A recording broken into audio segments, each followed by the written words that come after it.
thought Krabi would be beautiful, but I didn't expect it to hit this hard. Between the massive cliffs, salty air, chaotic markets, and unreal views, this place had me hooked fast.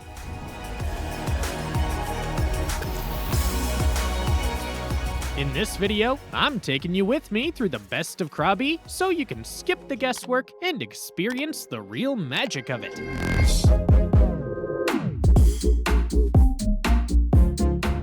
Day 1. Limestone Cliffs, Hidden Lagoons, and Railay Coast. Morning. Railay West Beach. There's no better way to kick off your Krabi adventure than heading straight for the limestone cliffs of Railay West. Forget the booking apps and just walk down to the sand at Phra Nang to find the small wooden ticket booth.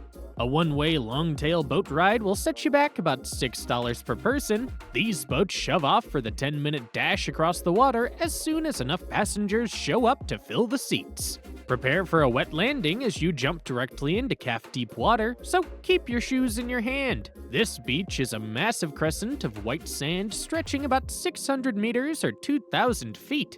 You can rent a kayak for about $6 to $9 an hour to scout the cliffs from the sea, which is the best way to see the scale of the rock formations without the crowds. If you want some quiet before the tour groups arrive, head to the far left end of the beach. The cliffs provide some solid morning shade here and give you the best views of the longtails bobbing in the surf. It's the ideal spot for a quick swim or a photo session with the light hitting the limestone just right. Insider tip. Wear waterproof sandals because you'll be wading through the surf to get on and off the boat, and the sand gets scorching hot by midday. Late morning, Phra Nang Beach. When you're ready to trade the wide-open horizon for something more secluded, follow the shaded inland path for a 15-minute walk. The trail winds through a limestone corridor before opening up into a tight, cliff-rimmed bay. Phra Nang acts like a natural limestone stadium that keeps the emerald water dead calm. Massive rock pillars sit just offshore, and because the cliffs wrap so closely around the sand, the water stays clear and perfect for a long swim. It's easily one of the best spots on the coast to just drop your gear and get in the water. If the sun starts to get aggressive, those massive rock overhangs along the shoreline are your best friend. They act as giant, natural umbrellas so you can hang out on the sand and stay cool while everyone else is getting scorched. It's the kind of place where you can actually relax without feeling like you're in the middle of a transit hub. Insider tip. Keep your bags zipped tight and your food hidden along the jungle path because the local monkeys are professionals at snatching anything that looks like a snack. Afternoon, lunch at the Grotto.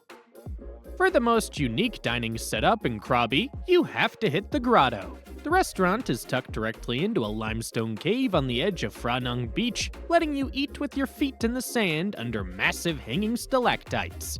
The views hit from both sides, with the open turquoise sea and limestone pillars out front and the curving rock walls of the mountain at your back.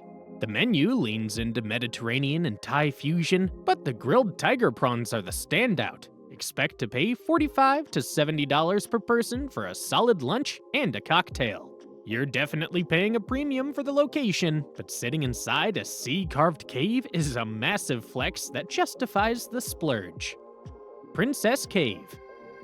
Once you've finished your lunch, walk all the way to the far right end of the Phra Nang Beach where the limestone cliffs close in tight against the water. Tucked directly into the rock face is the Princess Cave, a shrine that remains one of the most unusual spots on the coast. You don't need a ticket or a guide, just step off the sand and into the shallow cave opening. Inside, you'll see hundreds of wood carvings and colorful offerings left by local fishermen. The site is dedicated to a sea princess spirit who's believed to protect the bay, with locals coming here to pray for safe voyages and a heavy catch. It's a wild sight to see those ancient traditions still alive right in the middle of a world-famous beach. Late afternoon, Railay Viewpoint. When you're ready to trade the beach for a vertical challenge, head to the main path near Railay East and look for the small wooden sign pointing toward the viewpoint. This isn't your average hiking trail, it's a steep 20-minute scramble where you'll be using fixed ropes to pull yourself up sections of exposed rock and red clay. Once you reach the Limestone Plateau, you get a full panoramic view of the entire Railay Peninsula. You can see the white sand of West Beach on one side, the mangroves of East Beach on the other, and the massive jungle-covered walls that cut this place off from the mainland. It's the only way to really see the scale of the cliffs without being on a boat.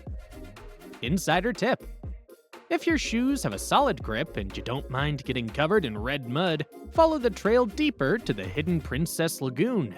It involves a much steeper rope descent down a rocky chimney, but it leads to a tidal pool completely enclosed by 100-meter or 330-foot limestone walls. Evening, dinner at Kodam Kitchen. Once you're back on the mainland, skip the overpriced tourist traps on the main beach road and head a few blocks inland to Kodam Kitchen. This is a casual, open-air spot that trades fancy views for some of the best southern Thai flavors in Ao Nang.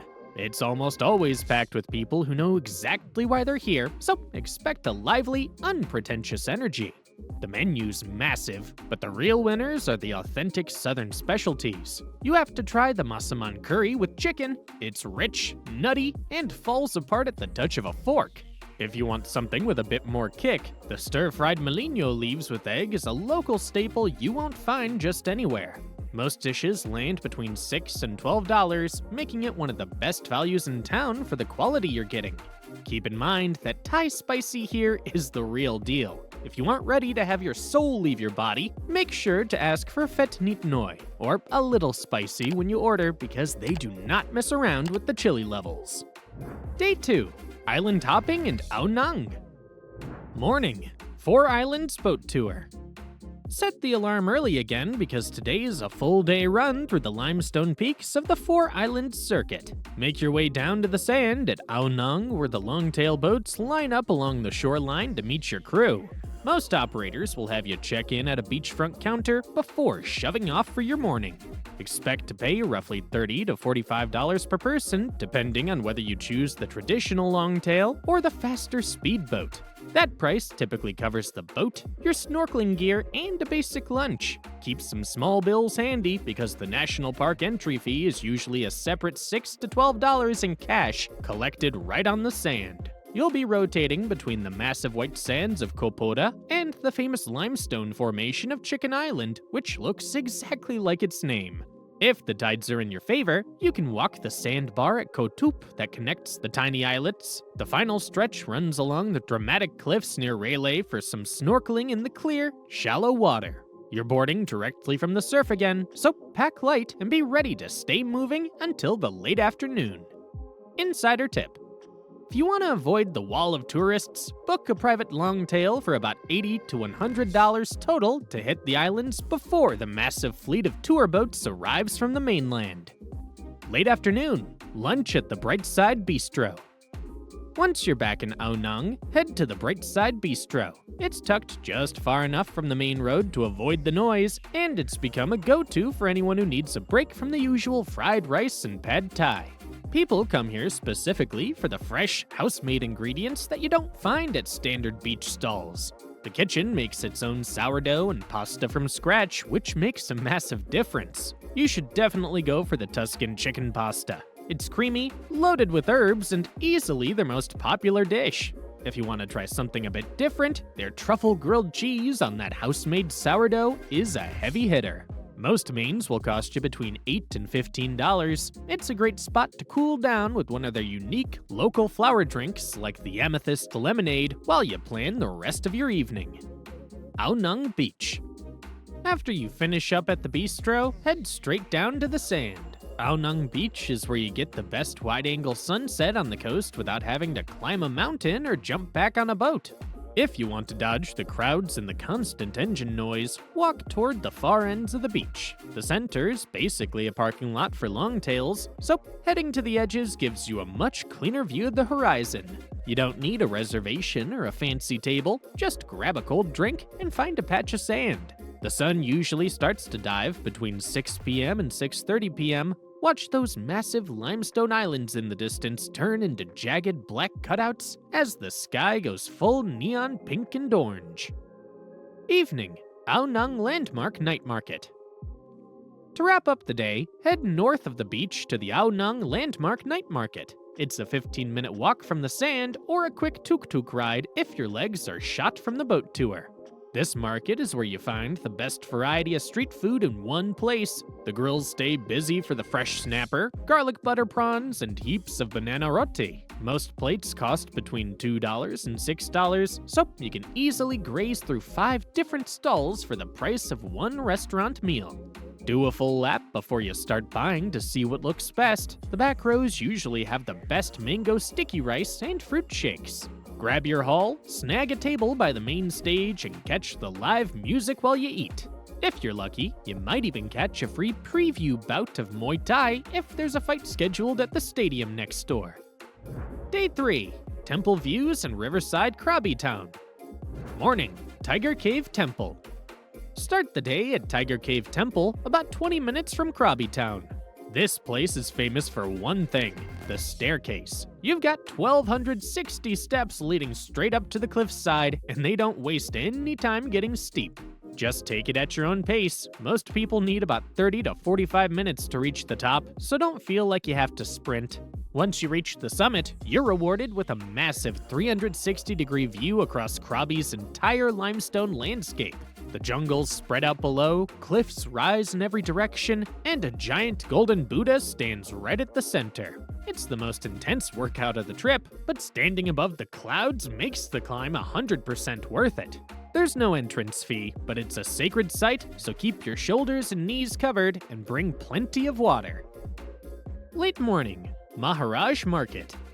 After coming down from the temple, head into Krabi Town and walk straight into Maharaj Market. This is the main daytime hub where locals actually do their shopping, so it's fast-moving, loud, and a total shift from the quiet of the jungle hills. This is the perfect spot for a quick, heavy brunch. You'll find vendors grilling marinated chicken called gayang over charcoal and scooping fresh curries into takeaway bags. Look for the stalls with stacks of sticky rice. It's the classic pairing for the chicken and will keep you full for the rest of the afternoon. Do one slow lap before buying anything. If something catches your eye, grab it. Whether it's a bag of pre-sliced fresh pineapple, a few grilled skewers, or a local iced coffee, everything here is fresh, cheap, and about as far from a tourist setup as you can get. Afternoon, Andaman Art Museum. Just a short walk from the market, swing by the Andaman Art Museum. It's one of those hidden gems that most tourists drive right past on their way to the beach, but it's a killer spot to see a different side of the province. The museum is split into 2 main parts, a contemporary art gallery and a massive bead museum. You'll find floors of vibrant paintings and sculptures from local artists, but the real highlight is the collection of 2,000-year-old ancient beads and jewelry discovered right here in the province. It's usually very quiet, so you'll likely have the galleries to yourself. The entrance fee is about $3. It's the kind of spot that surprises you. It's low-key, local, and gives you a genuine look at the region's history. Late afternoon, Wat Kaew Korawaram.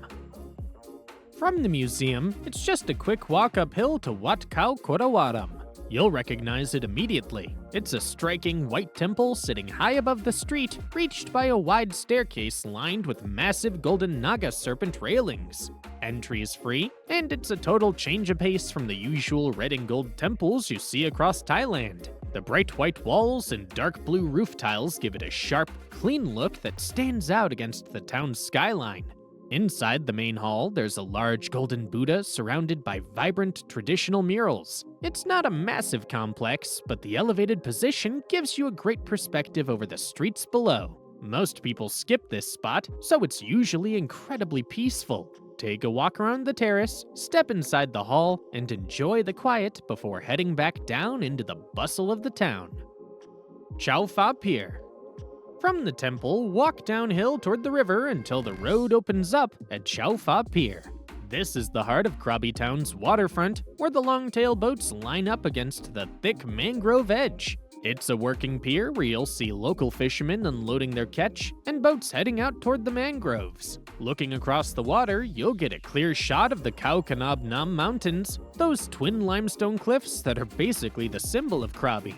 The whole stretch is flat and easy to walk. Take your time to wander along the river, watch the boats cut through the water, and just soak in the slower, more authentic pace of the town. Evening, Krabi Weekend Night Market.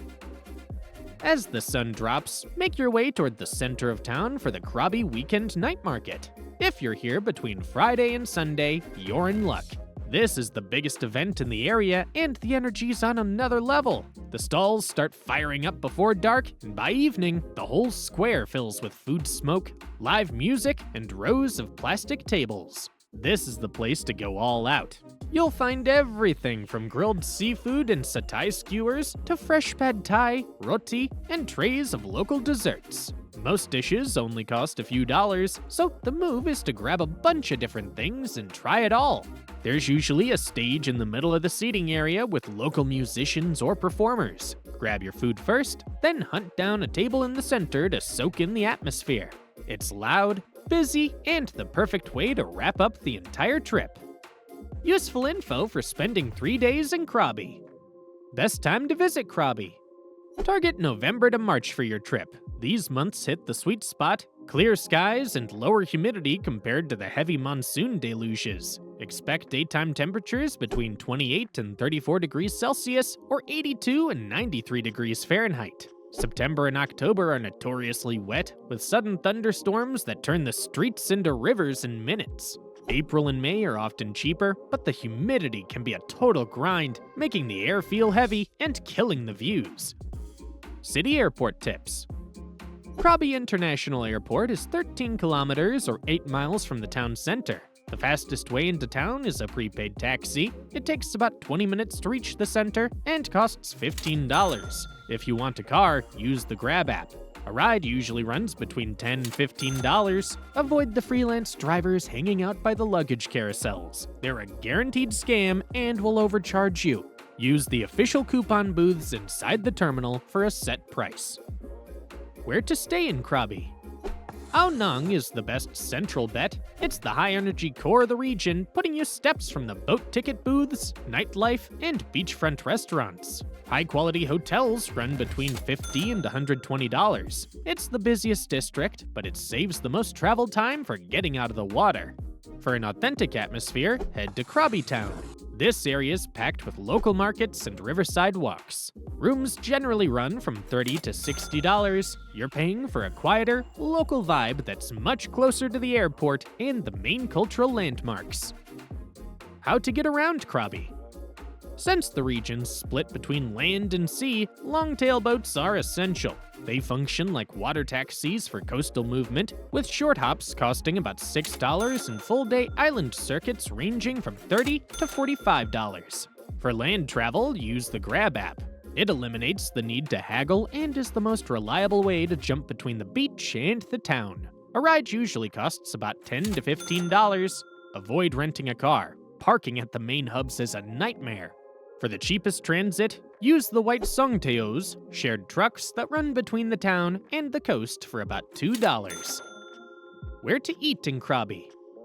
Krabi's food scene is a heavy-hitting mix of spicy southern Thai, fresh Andaman seafood, and growing plant-based options. For an authentic local experience, head to Nongjok in Krabi Town.